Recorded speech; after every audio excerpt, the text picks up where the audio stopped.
journal. Gain entrance to the Skyhaven Temple, Alduin's Wall.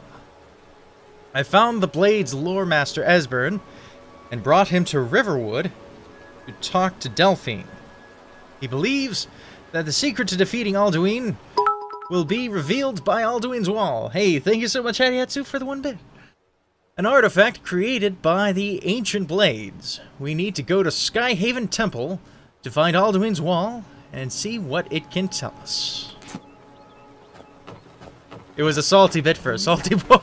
Yes, I'm salty because of Windows updates. And boy, are they annoying today. So I got this one update, and this is like one of their service pack updates. It's like a big, like, overhaul change.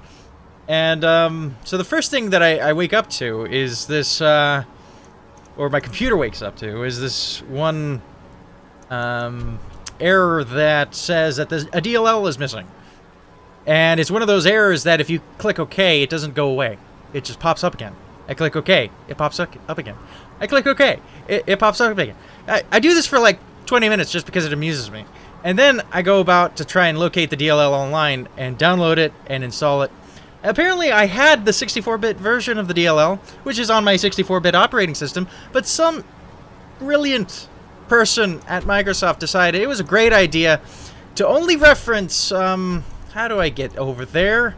Karthspire. I haven't been to Karthspire yet. I haven't been to Markarth yet. I have to go to Rorikstead. You have not discovered Rorikstead yet. So now I've got to go over to, like, well, let's fast travel here and then head on over to Rorikstead. Anyway, so I can tell this story while I'm traveling. They decided, you know, I'm gonna cut some of, like, they're cutting corners. It's obvious they're cutting corners. They're trying to save themselves time at their job.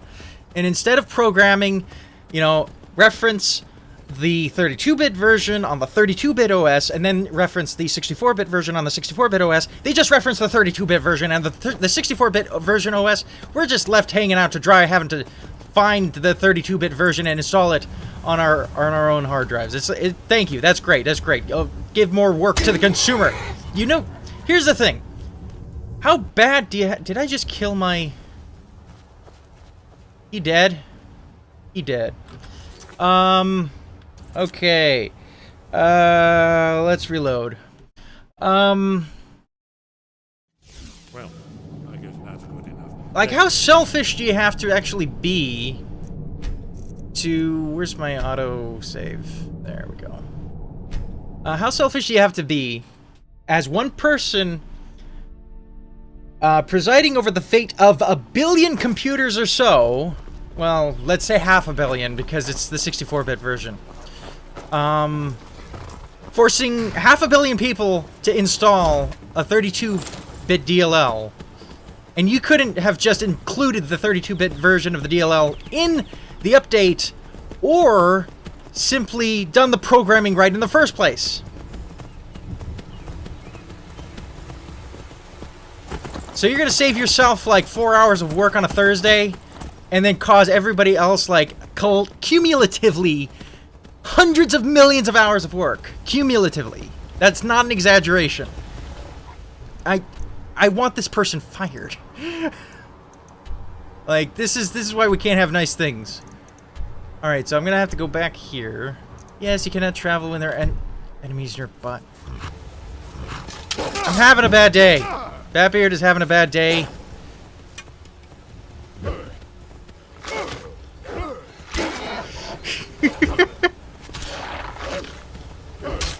Good lord.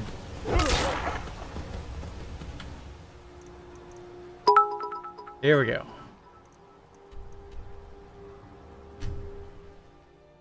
$5 bits for a very salty boy.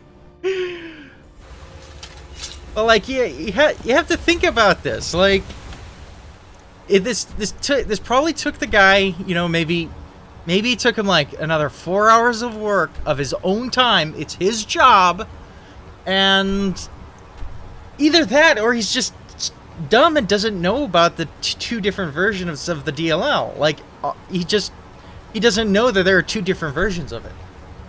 Like, Either he's incompetent at his job working at Microsoft, which you have to be very competent at, or you're just very selfish. And it's just like, either way, jeez. Alright, so I gotta go to Rorikstead. Or maybe I'm the only one with it. Maybe my DLL corrupted. But here's the thing. I didn't even have the 32-bit version of the DLL. I had the 64-bit version. I never had the 32-bit version. It was never there. And so when I installed it, it worked. It got rid of the freaking error. So I don't know. Or maybe the update simply just installed the error message. And that's it. And I never needed the DLL to begin with. Whatever. I don't know. I gotta go there. I gotta stop being distracted. I gotta actually play the game. I'm sorry to anyone who's been watching this recording for 6 minutes and has just been getting me complaining about Microsoft Windows updates.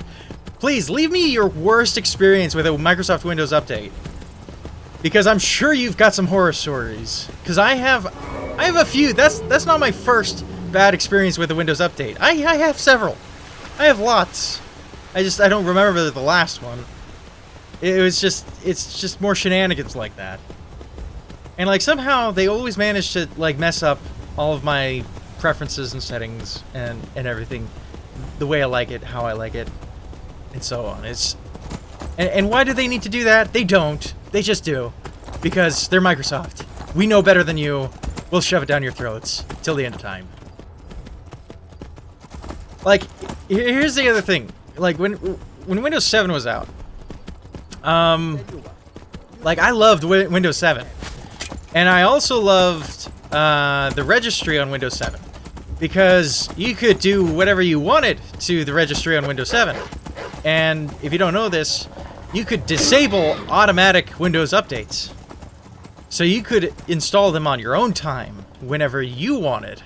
And that's what I did. And I loved that. But for some reason, we're not even allowed to, edit that in the registry of our own computers. Because these days, you don't own the software you pay for. No, you license it. And you don't own it, you rent it. And it is operated and maintained by the people who made it. Which is just a whole load of bollocks. Like, that's something that I would love to get into on its own topic, in its own time. Like, seriously, we pay proper money for a copy of it for personal use, and the law doesn't protect us under personal use for all the use of that product or property. And I'm not talking about, like, copying or modification or this or that. I'm just saying, like, reasonable use. Like, reasonable use, I don't own it. Are you serious? Like, it's so bad that, like, just last week, Bethesda had its lawyers jump down the throat of a guy who's just selling a new copy of one of their games. I forget what game it was. But it was an unopened new copy in its original shrink wrap. It had all of the original codes that the game came with, and he was selling it, just on Amazon because he was not intending to play it. And they said you can't list this as new.